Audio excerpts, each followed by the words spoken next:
What is happening, everybody? Welcome back to the Fins Up Network. It's Ben Morgan, and it's Thursday of Brown Week, so that means we're talking top keys to victory on Sunday against those Cleveland Browns. As always, if you like mine, go ahead and give this video the thumbs up. But regardless, I want to hear your top keys to victory. What do the Dolphins got to do? What do they got to stop the Browns from doing? Drop those in the comments. And by all means, if you have any questions that you would like addressed on Saturday's final preview and prediction video, taking questions for that. So go ahead and drop those in the comments below. But let's get right into this because I think a key to victory is our Chubb has got to be better than your Chubb. And this is honestly kind of weird to say because we just watched the Dolphins just get absolutely gashed on the ground by the Bears last week. But Nick Chubb versus our run defense, believe it or not, hear me out, is a strength versus a strength. Nick Chubb, second in the NFL with 105 rushing yards per game, while the Dolphins defense is in the middle of the pack in rushing yards allowed per game.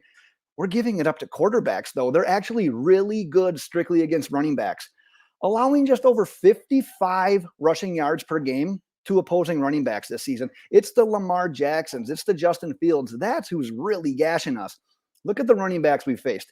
Breece Hall had the best actual yardage total against us with 97.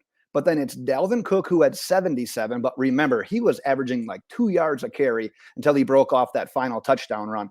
But every other running back has had 65 yards or less against us this season. But here's the thing about the Browns.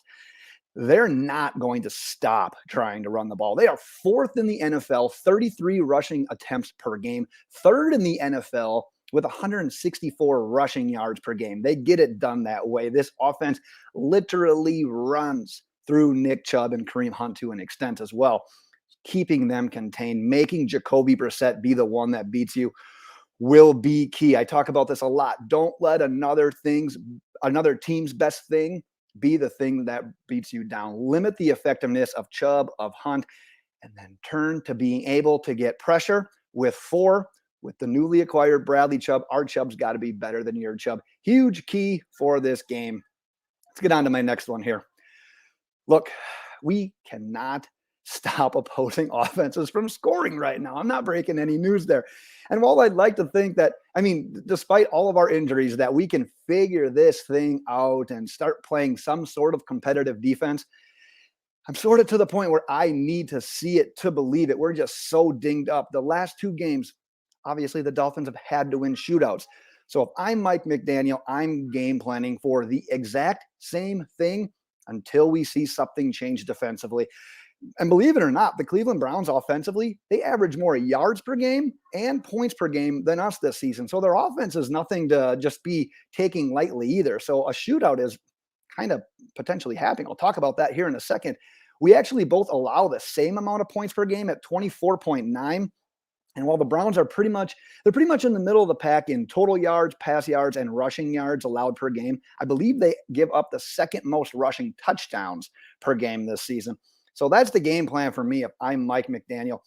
Open up this offense, ride the hot hand of what's working. If that ends up being the run game, if Cleveland puts more in the secondary to try to limit Tyreek Hill, Jaylen, Waddle, Tua Tagovailoa, or if they put fewer guys in the box, load up Mostert and Wilson with carries where we know that they can do it as well. If things turn out like the last 2 weeks where the pass game is clicking, continue to pepper those guys with targets, keep them as top 5 yardage wide receivers in the NFL. But like I said, you got to go into this game with the mentality that a shootout may occur.